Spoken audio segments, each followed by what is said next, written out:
Welcome to Mindfully Meg. I'm Meg. Here we'll be discussing everything and in between on the journey related to yourself, and it's self with a capital S. So, on this podcast, I share my own insights, my own experiences on waking up to myself in hopes it might comfort some of you. Maybe some of you can empathize with it if you're on a similar journey yourself. And for those of you that are just waking up, maybe plant some new seeds of openness, consciousness, and awareness. So, on this podcast, I talk about consciousness, metaphysics, methods of healing, chakras, religion, sex, self love, love in general, you name it, it's open for discussion. So, if you're a little curious about the mind body soul connection and want to discover it a little more too, please join me today.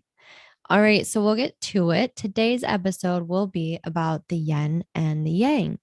And I have a very special guest today to discuss this topic further, and his name is Jon.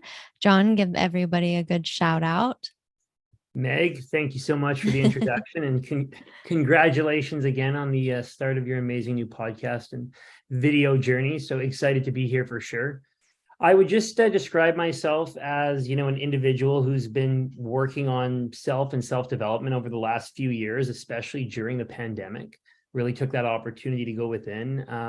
I work in real estate up here in Canada, so a big fan of just growth. Growth is a big part of my life right now. And when Mhm. Meg asked me to come in here and talk about the yin and the yang, I said, why not? Let's have a conversation. Let's have some fun. Hey, Here we are. yeah.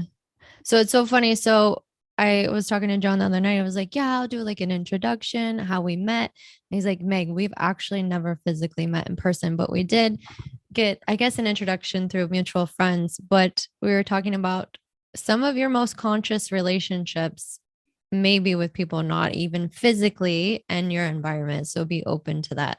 Right. Totally. And I think Okay. especially since the pandemic, with people moving away, trying different things, I think people now are going back to their nomadic and ancestral roots of like exploration, and a lot of people moved away. So when you have close friends in your life and loved ones, don't let physical proximity limit that love, right? There is that energetic Mm, connection. And even with yourself, Meg, like we haven't met in person, but I think we've been connected on a similar frequency and a similar journey, which has been super cool. right. So you're not limited by having to always be in person these days, as a parent by yourself and me, Meg. Yeah. Yeah, no, I appreciate you so much. Thank And you. Jon is on his own self journey. I mean, your journey is pretty inspiring. I feel like you're always teaching yourself, you're out there motivating people on your own Instagram platform. And so it's just going to be a pleasure to have you on today. You guys are getting a real treat. He's got a really good insight. Love how his mind works. So, I guess we should talk about first kind of the properties of both the yin and the yang. So I'll kind of go over that and then we'll just open it up for Good. whatever speaks to you first. Love it. Okay.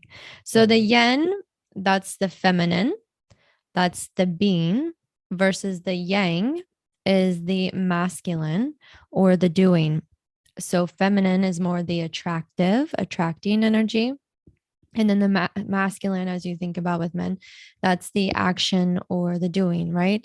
And so there's this softness, this stillness, this, the feeling, the calming state, passive, your yoni, love. These are all, adjectives to describe the yin energy. It's very creative. The yin energy is on the right side of your brain, but the left side of your body. So you'll usually be left hand dominant, right hand thinking, super creative people. And then the yang is opposite. It's the left side of your brain, right side dominant. So some people teach it as it's the same from head to toe, but I've been taught they flip, they're different. So it's kind of interesting too when you think about physical ailments in the body and where they're at. Are you operating more in your masculine? Does your masculine side of your body need attention, or does your feminine side of your body need attention? Are you staying like forever in alignment like that? And so I really want to get your take on alignment of masculine and feminine energy in the male because Mm, Obviously, I can't give that perspective, but the idea behind the energy is everyone has both.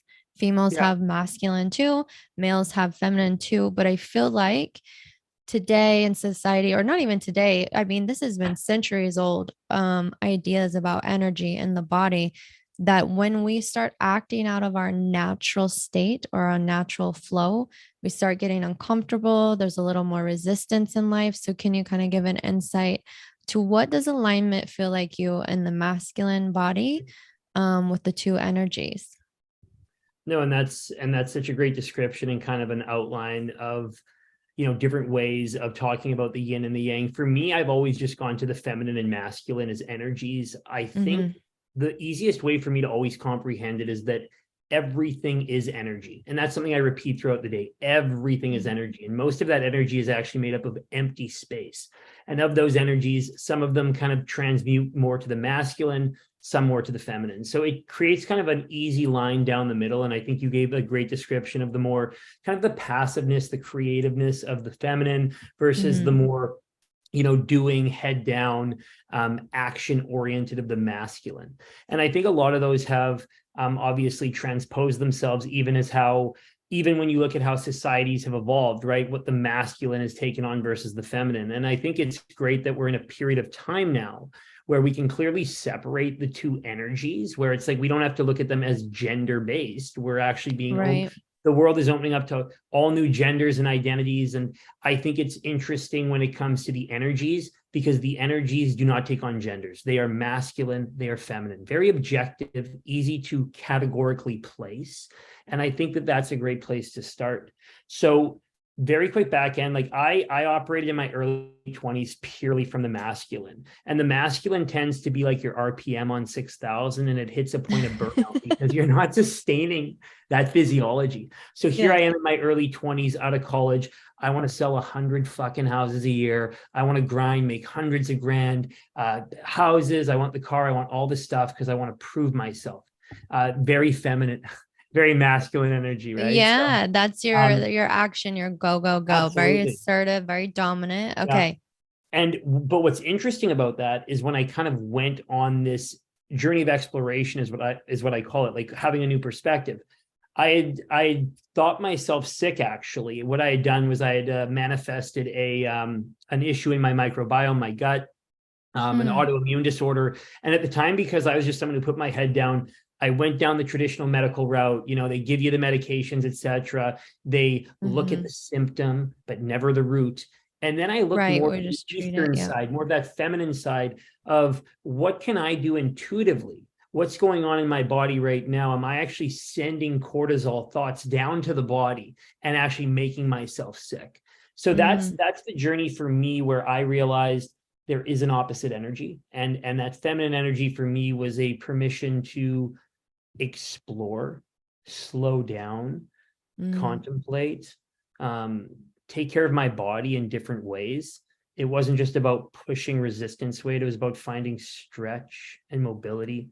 It was slowing down the tone of how I enunciate or talk with somebody. Like it's the mm. ability to even just try and sit and listen, and to try new facial products and lotions and candles and shit. Because the masculine's like, yeah, I'll take the 3-pack of the wicks. It's like, no, Yeah, give me that beeswax stuff. I like those bougie candles, Meg. Like, let's just be clear that's here. cute. Yeah. Oh There's yeah. something nice about a feminine, right? You can't always Oh, be in your masculine. That's hilarious. Yeah, you know for what? sure. Without the fem, and what's so interesting now is that we're kind of entering a time where I'm seeing a lot more females in entrepreneurship embracing the masculine, in a world where, let's be honest, that divine femininity was suppressed from society for a long time. Like the boardroom was made up of a bunch of old white guys with ties in a room. And now what you're seeing is Yeah. we're seeing the balance of energies a bit more, but we are seeing men, I'd say, taking their foot off the masculine a little bit. I'm seeing a lot of females pick that up, and I'm seeing some men definitely dive more into the feminine aspect for sure. But maybe it's to a point of also relabeling it, because I feel some people, when they hear masculine and feminine, like some Mm. some dudes don't want to go into the feminine energy. There's also a kind of like a narrative with that. So Yeah, I like 2 points. yeah, if there's something that you're just pushing and pushing and you're forcing, think about it, you're operating so much in your masculine. Mm, Try taking a step back and relaxing in your feminine energy and flowing. That goes for male and female, right? So that was a big thing when you're like, hey, I was just going, hand over foot, like grinding. There's something to be said. If you're constantly like knocking, it's not flowing. That's like an indicator you're too much in one energy. You got to go balance it out. That's what I think. And then the second thing was, it's funny you brought up work because I had to play with the yin and the yang very strategically in corporate America. When I was consulting for a Fortune 2 company in the United States of America, I knew when there was moments I had to operate in my feminine. I would wear the dresses, everything like that, know my position amongst these really dominant males. It's you can get more with honey, they say, really relaxing, not a threat to their masculinity. But the minute there was a meeting in the boardroom and I needed to present and I needed their buy-in or anything like that to really say, hey, we're offering this or consulting, these are my recommendations for your business, to be taken seriously. And there's something that society still looks at female, if the masculine energy doesn't respect the strength in that feminine, I then have to act outside of my feminine, go meet you on your masculine, and then I suit up, right? I'm one of the boys, I'll suit up. I meet you where you are, and then they're able to receive that better than be dismissive about it. So I like how you explain that in the workplace. It's very, very real to this day still. well, no, and I commend you on your element of adaptability, because I think, let's be honest, if you look at genders right now on the male and female level from birth, I'm not, there's never an intention of offensiveness in terms of, I'm just doing this for an example right now. This is a man talking to a woman right now on this particular interview. So when I look at that and I look at kind of energetic imbalances as a masculine, I feel that it's actually easier for a man to lean into his feminine energy than it is for a woman to lean into her masculine energy. Oh, Because, that's deep. For yeah, real. Talk on that. Yes. well, so I think what you kind of experienced because let's talk about the tangible 3D world. I think in consciousness and spirituality, when it merges with real life examples, like Meg, you talked about working for a Fortune 2 company, that creates relatability. And I think a Mhm. lot of people can relate to things that have happened in the workplace. And those are imbalances of a yin and a yang. And I think most importantly, there's also an element of the patriarch that kind of has worked its way through the way corporate America is A ran. thousand Yeah. percent, And right? and and look, Canada is a microcosm of what you guys have done in the US and so far as corporate structure. But if you think you're going to go to a male CEO and get his ear about the energetic imbalances within his Fortune 2 company, take a Yeah. hike, young lady. Like, I don't have time Yeah. for that. Get What are the the hell corporate out of three here. earnings? The shareholders are screaming. Right. F off. I can't Namaste, give this. shareholders. Yeah. Namaste. But what it really comes down to me is that as you look at that energetic imbalance, I think the goal right now is to try and balance that out. So when you look at the Mm, opportunity to collaborate, to share one's voice and opinions, a lot of marketing and creative departments, you see more of that feminine energy. But when I talked about that imbalance, it is to me the patriarch and the way that society's unfolded that actually makes it far easier. And again, far easier for a man today in 2022 to lean into his feminine energy than it is for the mm, counterpart, the woman, to lean into her masculine, to start to really grab life, and to essentially take on what would have traditionally been a male dominated role. But I'm looking at a lot of very powerful female entrepreneurs on my Instagram feed recently, yeah. because when a female brings the divine masculine, it's a very different approach than when a masculine brings the divine masculine, because there's still elements of her inherent femininity that are in that business that she's pushing. So it's very, I traditionally, and again, I was called out for this, I traditionally wasn't listening to female-led podcasts, not because I had anything against them, just because subconsciously, well, if I wanted Yeah. business information, I should go to a man. That's masculine energy.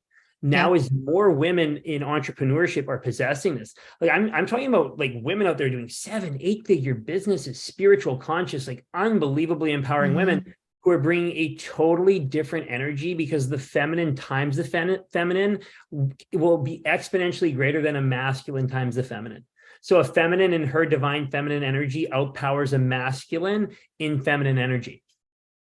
Yeah, two things on that. First one, I love how you're talking about feminine and her feminine and there's strength in that. There's a strength in the divine feminine that is not the same as the divine masculine, but they're not in competition. I often think that, the masculine, when they see a female strength, they almost think it's threatening to their masculinity or to Yeah. their yang energy. And it's not. The yin will not outpower the yang. They're just different types of strengths, right? And gosh, I lost my train of thought for this second one. Go So there the with first one me. was good on the Oh, yin I yang got it. energy. Yeah.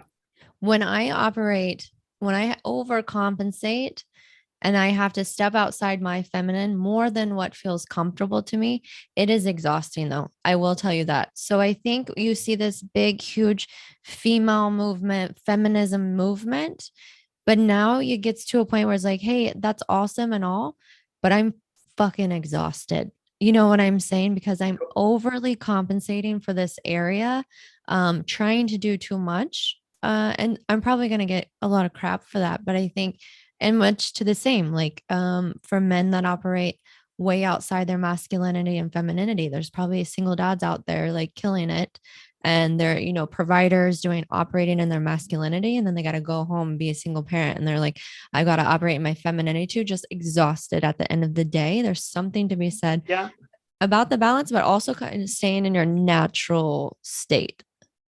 I totally agree, but I think Okay. beyond that as well, I sense that the closer we can get to our true authentic selves, the more balanced the energies will inherently become, and then you can find what's right for Ooh, you. Because despite yes. whether you're male, female, non-binary, however you identify, that is Mhm. completely up to you as far as I'm concerned. I don't get into that granular. For me, it's not about that. Yeah. But what it's about is when I look at these energies and the balance of these energies through the chakras and to get in alignment as a human being, when you look at it at that level, to me, it becomes evident that we have to get in alignment with our authentic truth, because then we're not compensating. As we're compensating, we're using a lot of Mm, this energy wastefully. It's like, I have to people please here, I have to be masculine here, I have to put on the suit here, but the dress here, I can walk around this way here. If you could walk away as your authentic self by virtue of that, as humans, I think those energies would align,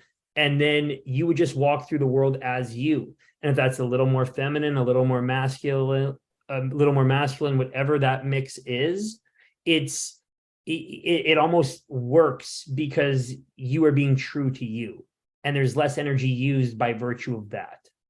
I think that's such a good point. I mean, everybody, this is why I brought John on. He has great insights because that's what it is. When I'm operating or overcompensating for a certain area, you're right. I'm not in alignment with myself. I don't feel like my true authentic self because I'm overcompensating. Yeah, I think that's so well put.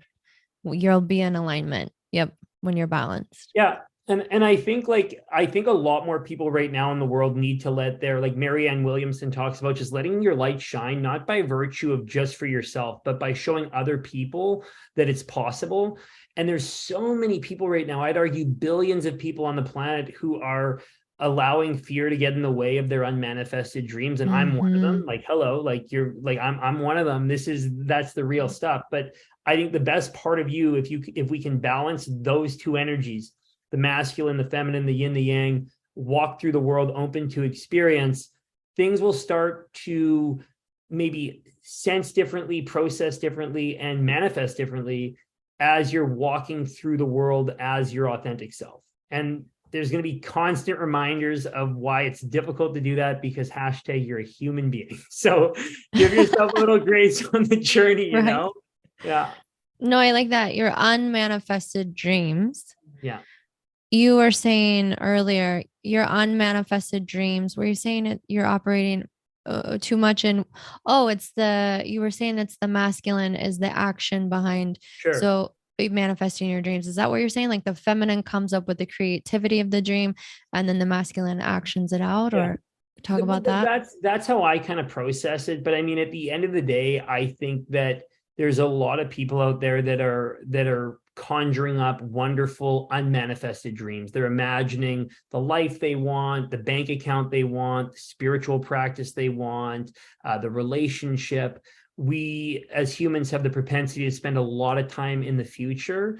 And when we're in the future, too often, we can't come and ground in the present. So it's like that feminine energy needs to return to the present moment to then go into action mode, because the co-collaboration and kind of the mystical dance of the universe is that life will unfold, but hey, human, you have to like move your ass. Like there's things, there's still like a checklist of things. Like at some point you have to pick up your dry cleaning, you have to eat, you have to, so, and even changing the energy of that have to. So, the aspect of manifesting things and putting them into action, that is for me a more masculine tendency.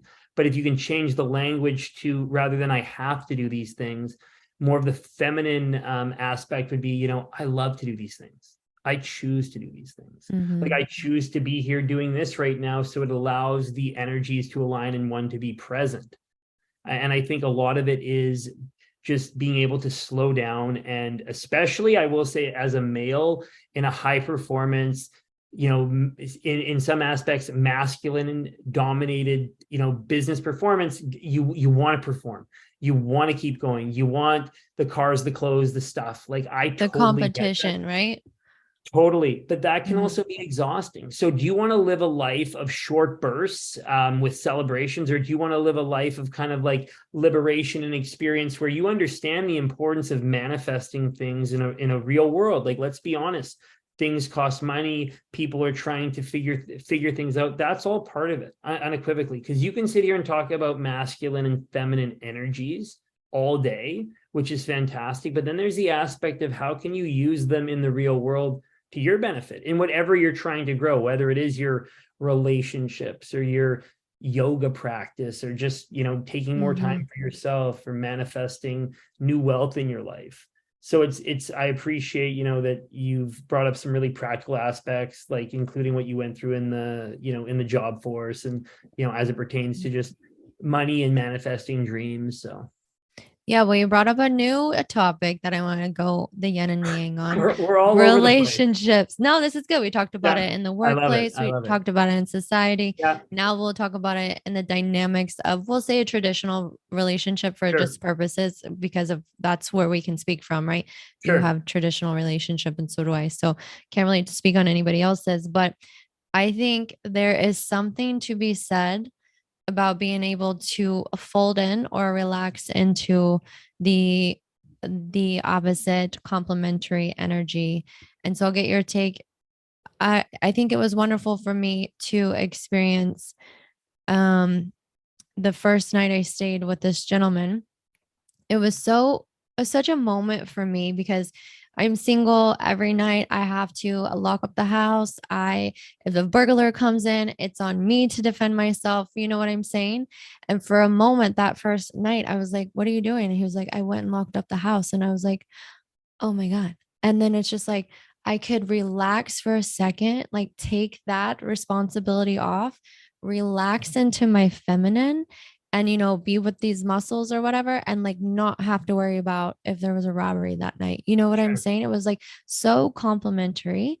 And then I also feel like in that same relationship, when you are the man and you're providing and you're operating at this high capacity in society, being this breadwinner, and you're exhausted at the end of the day, there's something so divine to be able to relax into a female in the relationship, her divine energy of restoration. I feel like the feminine can provide in a traditional relationship, where it's like, you've been doing that all day. Like, I still have you. Like, there's support on like both sides. So talk about whatever you feel that you've experienced in your relationship.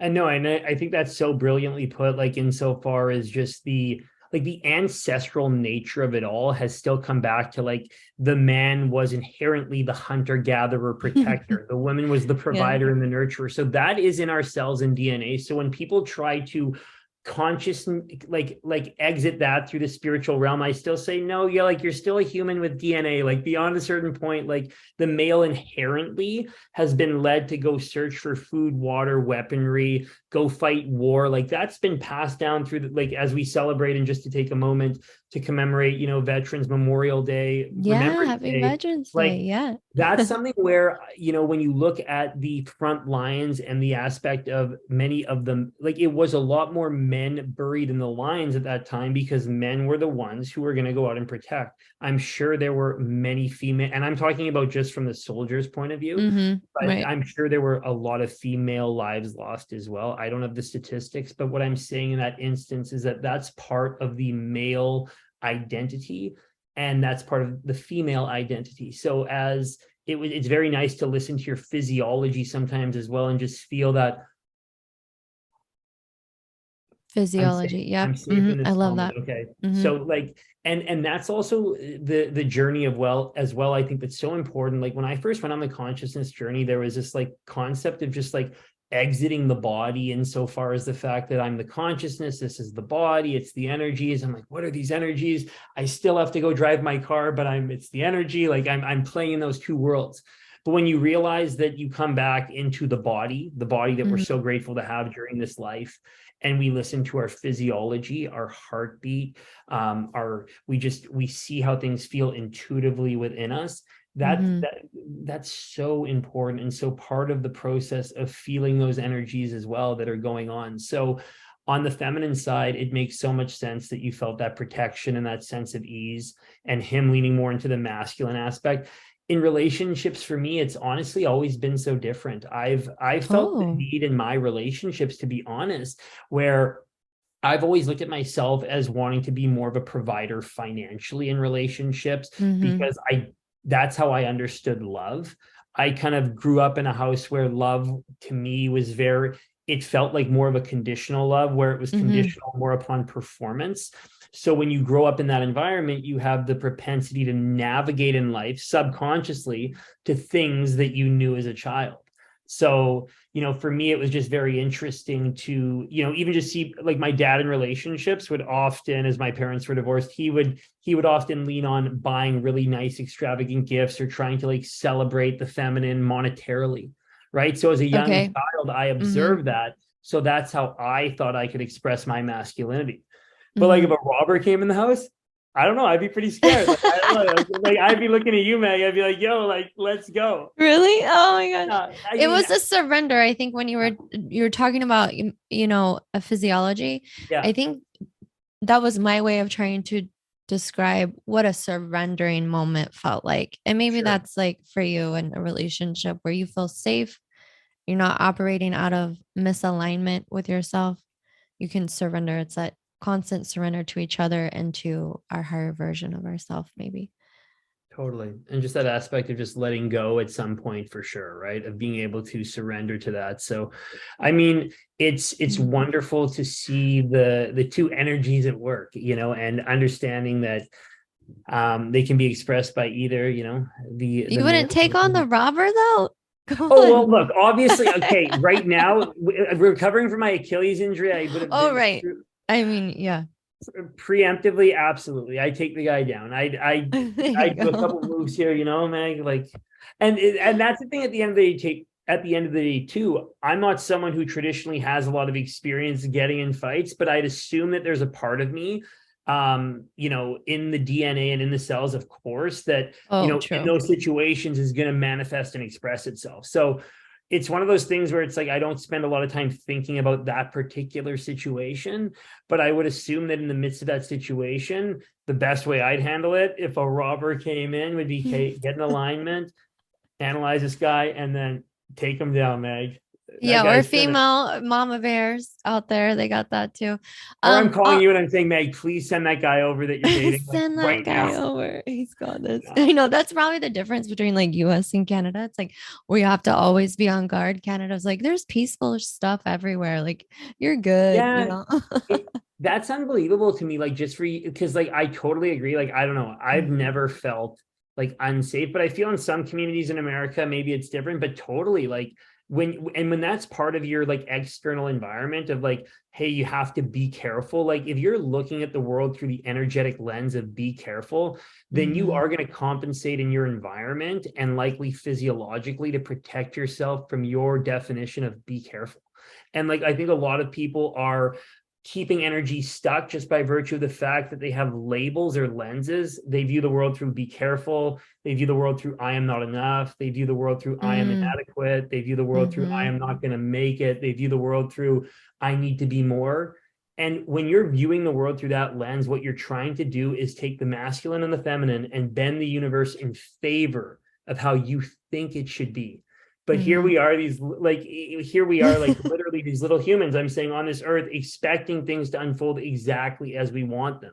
So as we surrender more and we let go, Mm-hmm. we actually allow a lot of it to just start to unfold. But it's a reminder of that as well, because I think, patience is also a big aspect of it as well, like being patient and getting out of the Mm-hmm. way, especially again as a man. That is a totally different mechanism for a lot of men to just get out of the way and kind of allow things to unfold. That's something I know I struggle with immensely, right? You want to keep trying to jam the square block into the circular hole, and it's like, well, it's not Yeah. fitting. That's what she said. Boom. No, just kidding. He Hey, said, that if oh, you I go there on forget The this Office. podcast, If you guys watch that. that's What? hilarious. That's hilarious. Yeah. Try to Mindfully bring Meg, up all some humor. subjects welcome. Yeah, all subjects. I mean, I don't care. I don't have any censorship here. That's what she said to me was those were great years. I feel that it went on for a very long time, and it still comes up sporadically. I'm very glad that I got a That's What She Said today on the Mindfully Meg podcast, because it's been a while. Yeah. Because it just used to be like so common. I'm like, oh, okay, like, that's great. But I haven't heard it in a while. So Yeah, I don't really show my funny side on here. I'm very sincere, very genuine. They're probably like, I didn't know Meg was funny, but we'll see. would you say that your true authentic self limits how humorous you can be sometimes? Like, do you feel being funny is innately part of who you are?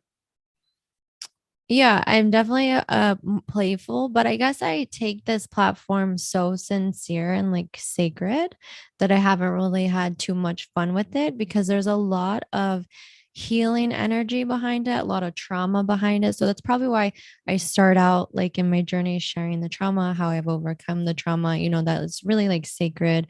Those moments do deserve some sincerity. And a lot of people reaching out to me, they're dealing with sincere issues, right? Just in life. But it wouldn't be hurtful, right? For me to like liven it up and be like, hey, still encouraging you what you're going through, but be a little lively.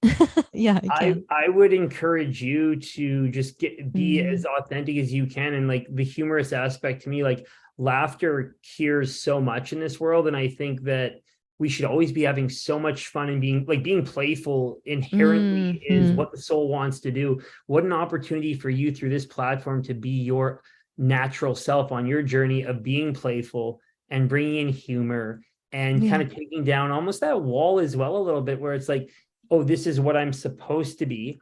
The And just expectation in the bring it community. Yeah. exactly.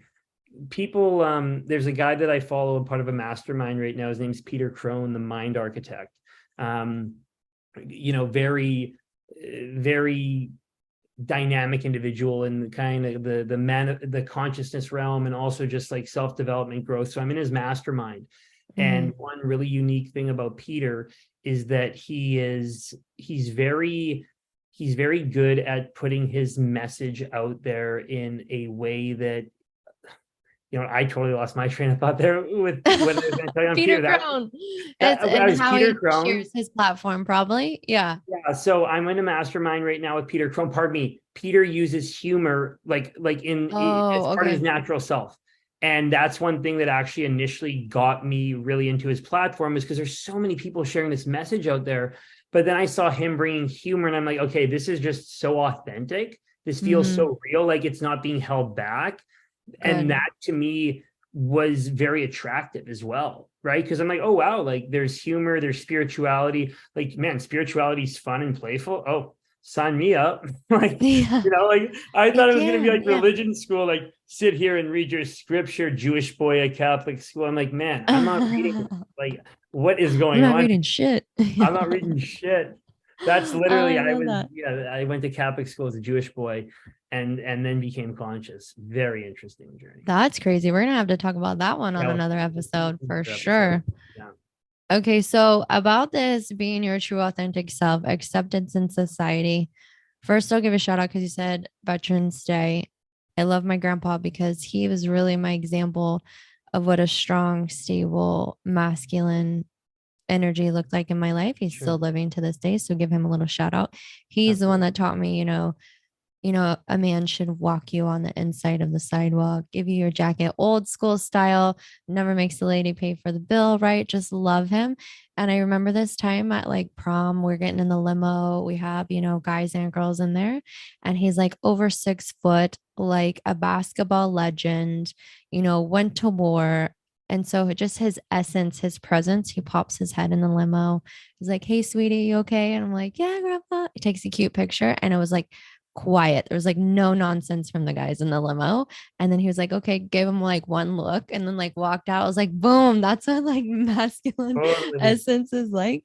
But in acceptance in society to our authentic self, I guess there is this moment I feel like for you from a male's perspective is a hard day, or maybe you experience this in your downtime with your injury, your Achilles, really mentally challenging, physically challenging for masculine, whatever you're going through. And sometimes just me as a feminine, I want to be nurturing for that guy that's had that hard Yeah. freaking day. I want you to lay your head on my chest. I want you to console you and everything like that.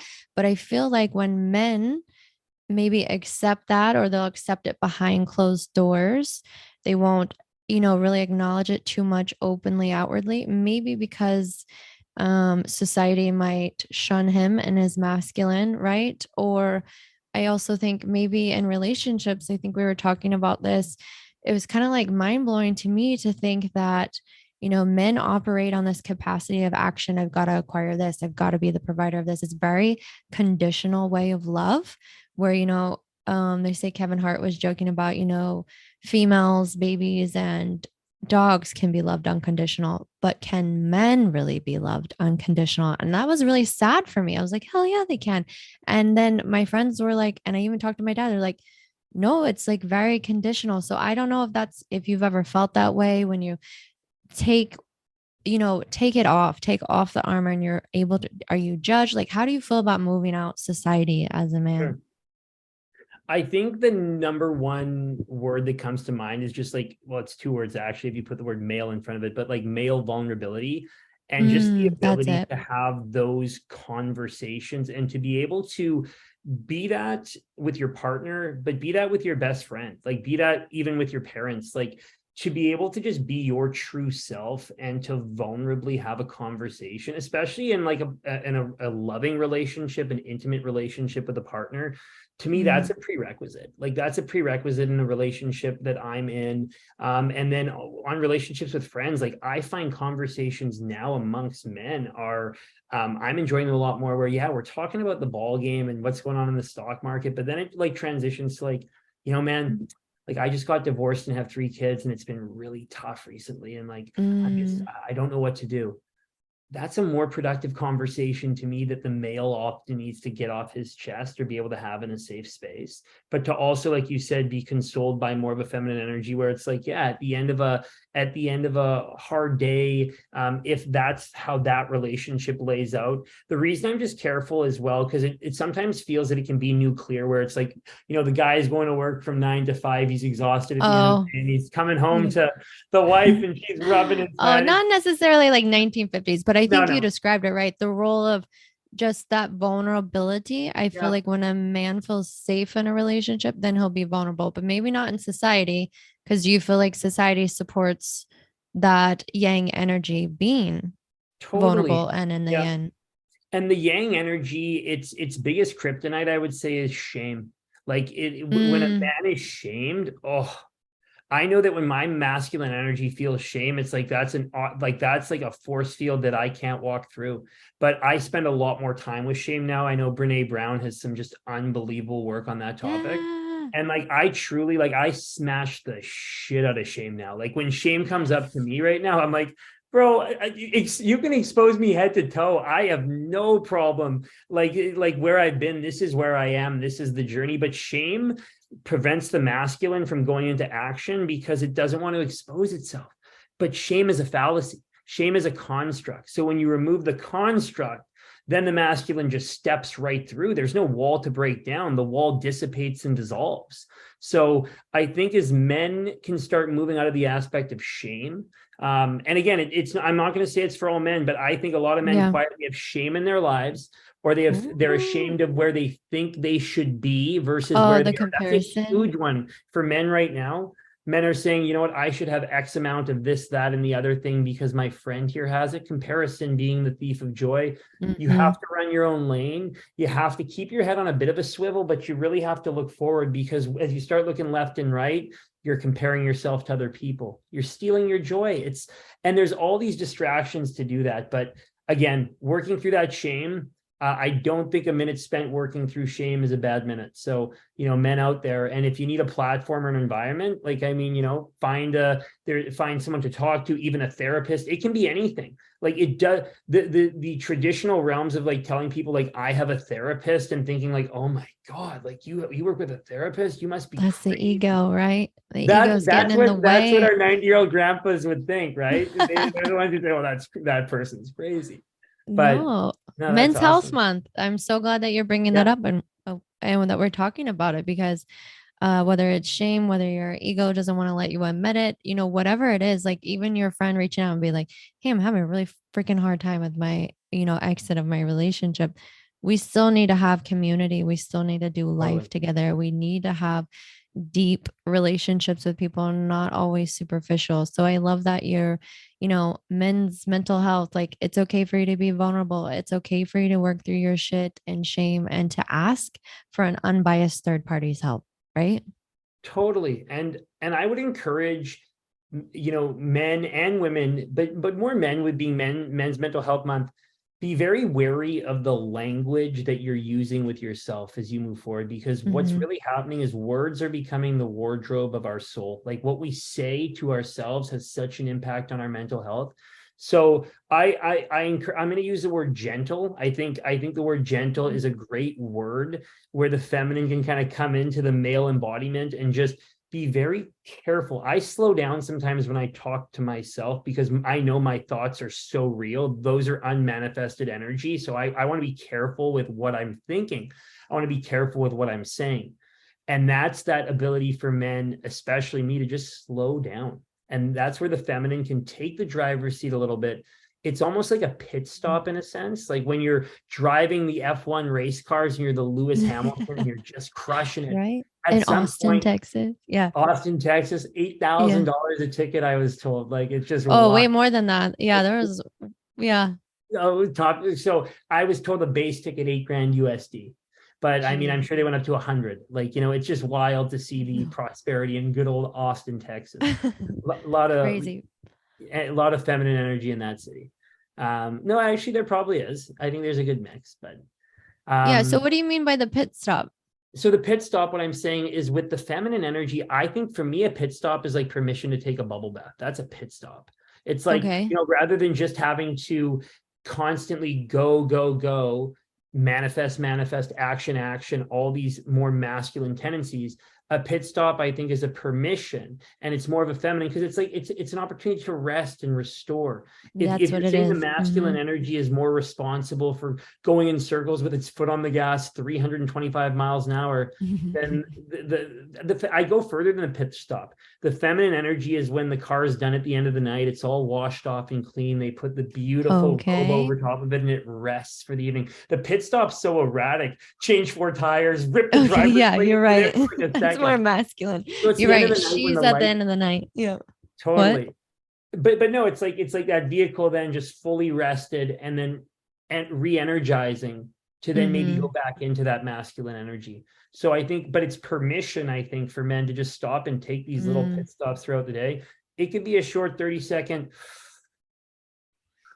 We don't need much. But I think having a little practice just to slow down, because it's foot on and off the gas. I think that's a good way to live life. Sometimes you have to go in bursts. I get that. There's deadlines. There's things that you deem have to be done within a confined period. But there's also times where you can lift your foot off the gas, go into neutral a little bit, spend some time in that divine feminine, restore the balances, put your foot on the gas again. And you can do it as Yeah. many times as you want because it's I love that. abundant. Last time I checked, we're not running out of energy. No, I love that. And so we'll talk about this last Yeah, topic because please. and then we'll get into the questions Good question. because you kind of touched on it and talking about society. You touched on it before. When you're not able to have this pit stop or the end of the night, when you're operating too much in your masculinity, we can get toxic masculinity, right? Or even toxic femininity. It's like the extremism of both. And any perspective on that, just to encourage, others out there, like take your pit stop because toxic masculinity can be a real thing. I think two parts of that, and that's so brilliantly put, is that I think you can always put your foot on the pedal far too much one way. If you go completely into one energy, when I look at myself having put my pedal completely on the masculine energy for so long, and then I move completely, I would say, into more of the feminine, the consciousness, the really just sitting back, absorbing, waiting. They call it the yin yang because when we can when we can magnetize those two together and play with them for ourselves and really be intuitive in alignment, I almost think it's just a natural way to walk through. So when you are hyper in the masculine, there's going to be a burnout factor. I look at a lot of people in sales and business. I look at a lot of men traditionally that have used this energy that are quote unquote burnt out. They're using things to cope, drugs, alcohol, pornography, you name it. And I'm not saying there's anything wrong with any of those things. I get how hard people are running, families to feed. We're living in times of inflation. Like there's all these real things happening. So I honor that experience, but I just encourage people that you would not drive your car at 9,000 RPM, 24/7, 365. That shit would burn out. So just think of yourself like a high performance car insofar as the fact that at some point, park it, give it a break, slow yourself down and try and come back to that middle. But on the same side, on the feminine, you're right. If you just sit in the bubble bath all day long and you do all these amazing things and you all the beautiful routines, the meditative routine, the yoga You're too routine. hyper emotional and not logical thinking, right? Because Yeah, that's a state but of the then of what a the yang. beautiful journey as a human though, to just be able to try and find that balance and then be okay and be loving to yourself when you're not in balance, because that love will help you get back into balance. That's the other fallacy of it all. It's like when I'm not there, I'm hard on myself. When I'm hard on myself, I'm not there. Take that to when I'm not there, I love myself. When I love myself, I return. It's just that return back to balance. That's your home. Yeah. And I'll say this like short little example. I think toxic masculinity, I was in a physically abusive relationship. And looking back at that now, that's that toxic masculinity. After the abuse, after the breakup, I looked back in retrospect and was like, he had so much going on outside of our relationship. And I'm not saying it was good or bad or was even about the relationship. There's so many other things. And it's also what he was taught, what he was shown. I never saw the warning signs or saw it coming, but I can imagine he was operating so much in his masculine. There was so much shit going on in his world that was not shared or was not grounded, or he didn't have therapy, he didn't seek the feminine side of him, that it came out in this way in a physical manifestation. But also for me, to allow that to happen in my life more than once is taking responsibility and accountability to what I had in that relationship by allowing it and tolerating it for as long as I did, is because I was way too much in my feminine. Because if I was aligned with myself, if I had complete balance in masculine and feminine, I would have stood up for myself. You know what I'm saying? Like, I didn't even fight back. Like, that's so sad to say, but it was just like, if I would have been more balanced in my masculine, I would be like, hell no, this is wrong. You know what I'm saying? I would have felt the confidence to take action and get myself out of it.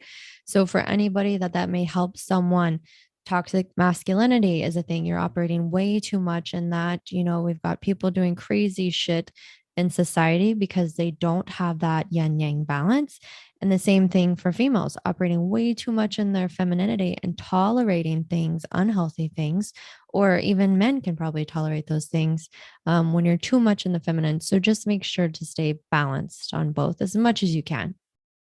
And I think that's so beautiful because there's just two elements that you said that I thought were so profound. And one being the ability for you to now, just by virtue of how you described what happened, to look at it through a new lens shows how you've been able to evolve and now look at it in a completely different light. Because when you release the energy that obviously was quite profound, I'm sure exiting, like for anyone that is exiting like a physically abusive relationship, understand that there are going to be a lot of emotions and a lot of energy tied to that exit at the time. So I think, Meg, your voice coming from kind of their future self, where it's like, I've had the Mm-hmm. opportunity to process, to step away, but let's also understand that that can be done in a moment, and the moment does become the choice. So when you look at things, at some point and everyone's on their own journey insofar as when you are in something, just understand that as you step away from it and as time passes, that things will organically unfold. And sometimes that time and space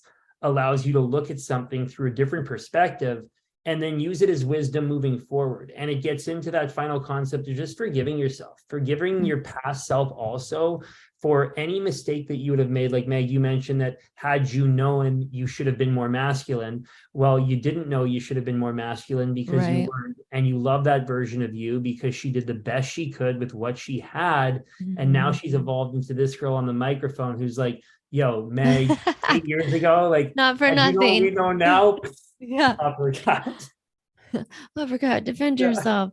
Yeah, no, for sure. Yeah, And there's a level of shame too that you talked about, um, totally. that you've got to take accountability for too, and just be like, hey, it's not shameful. Like shit happens to everybody, in life, and taking accountability, crossing the bridge of shame, it releases you and your freedom, and then you can get back in balance of that yin Yeah, and yang energy. Mm-hmm. beautiful. Beautiful. Okay. Anything else on the yin yang topic? I kind of don't want to leave it on that topic. Before I ask you your questions, I ask people a couple Oh, of questions every time I sure. interview them.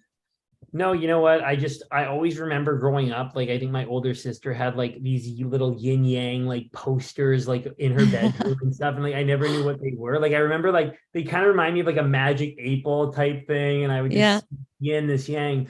But it's really cool to see how it's kind of entered my life at this point, Mm, a unexpected way.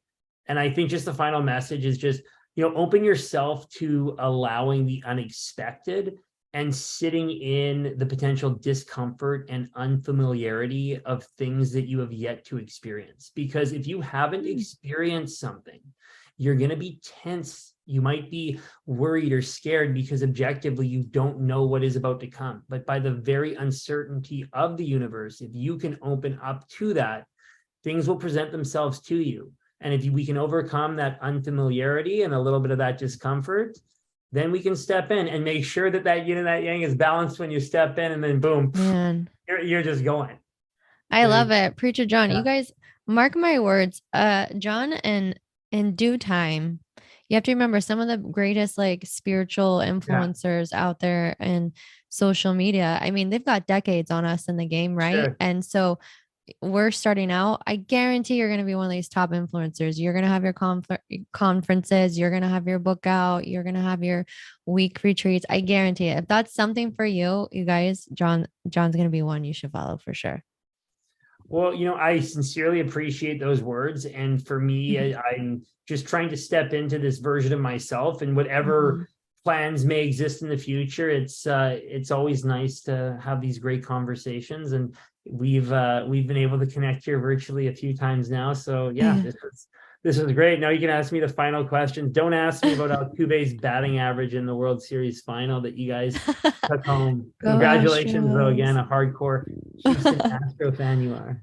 It was I think it was just they just needed they needed a redemption, right, from Totally. the first one. So I think that one was so important to the city. And shout out to Houston though for being one of the largest cities in America and able to have a parade like that. I don't know if you saw the pictures of people hanging out of windows in the buildings, like the whole city like came together. I don't know if it's because we've experienced hurricanes together Yeah, or George Floyd together, I sure. don't know what it is, but there's this sense of unity and community that maybe it's because from Texas and people carry, but it was so safe. The fact that it was so beautiful that we could unite and have a safe event for all the families in today's society. I think speaks volumes. So shout out to H-Town. And one thing I will say that opened my eyes up, I remember grade 12, we went to a Jesuit basketball tournament in Dallas, Texas. And that was my first example of high school sports in Texas. They do sports different in Texas. Like when I saw the caliber of play of these players in baseball, football, basketball in the state of, so I just want to say as well, like, congratulations to the Houston Astros, but also like, Texans are serious about their sports. Like a lot of people turn out serious. they love their sports. Football and consciousness and carry. There you go. Football, consciousness, and carrying. Go Texas. Yeah, they're always like, I used to think it was so obnoxious before I moved. They would be like, everything's better and bigger in Texas. I'm like, barf. And then I got there and there was like something to be said about it. I'm like, no, they really try hard for that like statue. As someone who follows, just like a little bit of geopolitics in certain ways, Texas is an intriguing place. It's a place that I would have personally probably prejudged based on that Canadian lens of like, oh, it's Texas, they do it in Texas. Like that, right? But once I removed it and experienced it, I'm like, hey, this is a great place. And so awesome. I'm glad that you're enjoying your time in Texas. And I don't think it's a mistake that I'm there, just because of like the nature of the demographic. Because I think we're waking up a lot of traditional thinkers in Texas. I feel like this is, nothing new to Californians, nothing new to like certain areas, India is woke, you know what I'm saying? No, I wouldn't say woke. Well, that's probably a wrong term, but enlightened, I'll say, there's places around the globe of enlightenment. And I feel like, hey, bring some enlightenment to Texas, find our people. We are enlightening Canada. Like, here we go. Setting fires everywhere. Florida, and California need to have a kid, and it would be the most beautiful state in the world because it would merge. Like let's merge and create a combination of the blue and the red. I think that's yellow. Oh, I live in the yellow states personally. Blue and red is purple. Is it purple? Oh, that's why I failed art class. I couldn't even draw a stick figure. I love you. Let's go over state. I love your it. chakra colors. Yeah, no kidding. Okay, so are you ready for your 2 questions on the buzzer? Because I know you like basketball. Okay, so the first one is, because my whole thing is about journey to self-love. Yeah. What does loving yourself look like to you? I'd say loving myself, it really culminates in 2 words. It's forgiveness and acceptance. It's forgiveness of my past self, that radical self-sovereignty for the version of Jon that just didn't know better, and just like leaning into that energy of just like forgiveness. Because once you truly forgive yourself and you continue to do that, you can then forgive others as well.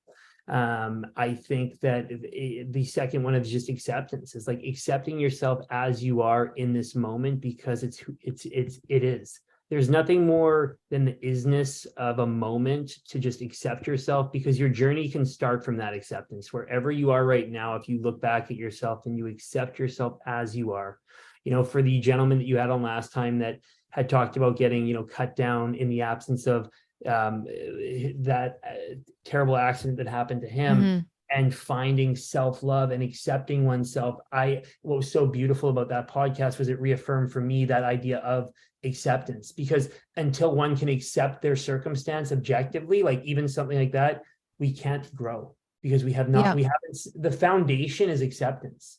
The forgiveness is like the pile. So it's like a foundation. And from that foundation, then you can start to build. So long-winded, it's forgiveness and it's acceptance. You guys see, with that answer alone, I told you he's going to be a major influencer in the community if he wants to. I'll just keep talking. Think about you 20 years from now. Imagine how wise you are. It should be exciting. Yeah. Okay. Second question. All right. This one's cool. I like the answers that I get on this one. Okay. Have you ever had any supernatural experiences?